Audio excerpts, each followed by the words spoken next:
Bonjour à tous et merci de nous retrouver chaque semaine plus nombreux pour notre rendez-vous hebdomadaire Une semaine en Israël. Alors cette semaine, j'ai le plaisir de vous retrouver depuis les studios de la rédaction d'InfoLive TV à Jérusalem. Au sommaire de ce magazine, nous ferons un point évidemment sur la situation à Gaza, alors que le Hamas étend sa mainmise sur le territoire palestinien. Nous parlerons évidemment aussi de l'élection de Shimon Peres à la présidence de l'État d'Israël, et puis d'Ehud Barak qui signe son grand retour à la tête du Parti travailliste. Mais commençons tout de suite avec un point sur Gaza. Cette semaine aura été largement marquée par la violence à Gaza, théâtre depuis 5 jours de combats d'une rare intensité qui aurait fait selon un dernier bilan près de 80 morts.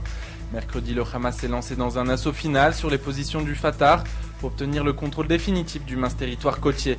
Jeudi, les militants du mouvement islamiste ont pris le contrôle du siège de la sécurité préventive tenu par les alliés du Fatah de Mahmoud Abbas.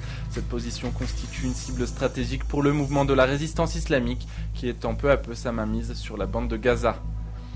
Critiqué pour son laxisme, le président de l'autorité palestinienne Mahmoud Abbas a donné pour la première fois jeudi l'ordre à sa garde présidentielle de riposter aux militants du Hamas qui assiègent son complexe à Gaza. La communauté internationale de son côté multiplie les appels au calme et propose l'établissement de forces internationales d'interposition. En Israël, on craint que le conflit ne s'étende à la Judée-Samarie alors que l'on apprend ce jeudi que le Fatah a pris pour cible des positions du Hamas à Naplouse.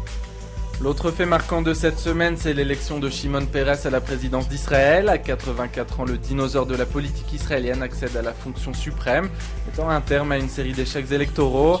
Les députés de la Knesset ont ainsi préféré Peres à ses adversaires Rivlin et Avital.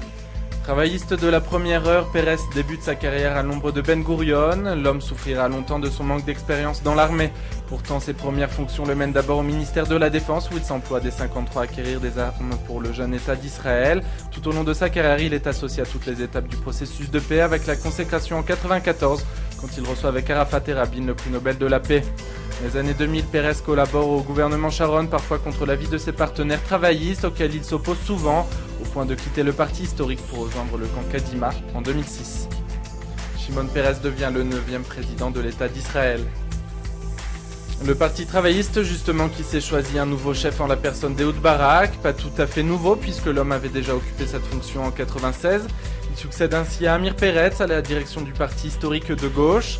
Il a remporté de justesse le scrutin face à son adversaire Ami Ayalon. Barak a promis de remettre la sécurité nationale à la tête de l'agenda politique. L'élection de Barak à la tête du parti travailliste, membre de la coalition, ne devrait pas bouleverser le gouvernement Olmert. En attendant, Barak se prépare déjà aux prochaines législatives et a désigné à l'avance Binyamin Netanyahou comme l'homme à abattre. À l'étranger, un nouvel attentat a frappé le Liban. C'est le leader de l'opposition anti-syrienne qui a été visé cette fois dans cette attaque à la voiture piégée. Walid Eido a été tué ainsi que son fils et ses gardes du corps mercredi soir, ainsi que 9 autres personnes qui se trouvent à proximité des lieux. Dans le nord du pays du Cèdre, l'armée libanaise est toujours en proie à des affrontements avec les factions palestiniennes du Fatah et l'Islam. Dans cet attentat, la Syrie de Bachar el-Assad était évidemment pointée du doigt, alors que cet attentat constitue le 7e assassinat d'une personnalité anti-syrienne en 2 ans. Retour en Israël avec l'organisation de la Gay Pride à Jérusalem, au cœur de la polémique. La tenue de la marche des fiertés gays dans les rues de la capitale fait l'objet d'une controverse entre partisans de la cause gay et religieux. En novembre dernier, l'organisation de la Gay Pride à Jérusalem avait provoqué de violents affrontements entre forces de l'ordre et ultra-orthodoxes.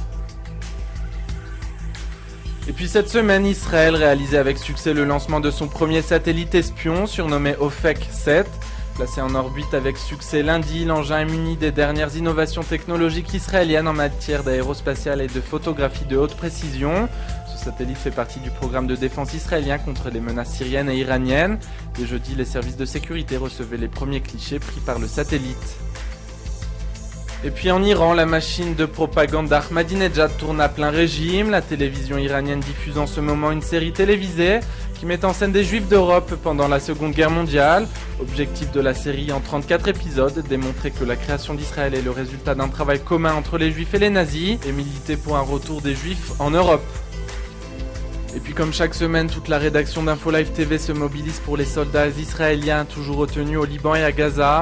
Notre équipe est allée à la rencontre de Karnit Goldwasser, l'épouse d'Oudi, enlevée par le Hezbollah au Liban le 12 juillet dernier, avec son compagnon d'armes Eldad Regev. Toutes nos pensées vont aussi à Gilad Shalit, retenu à Gaza depuis le 25 juin dernier, bientôt 1 an. C'est tout pour cette semaine. Je vous donne quant à moi rendez-vous la semaine prochaine pour un nouveau point sur l'actualité du Proche-Orient et d'Israël, en direct de Jérusalem. Pour Info Live TV, c'était Jérémy Devray-Bénichou.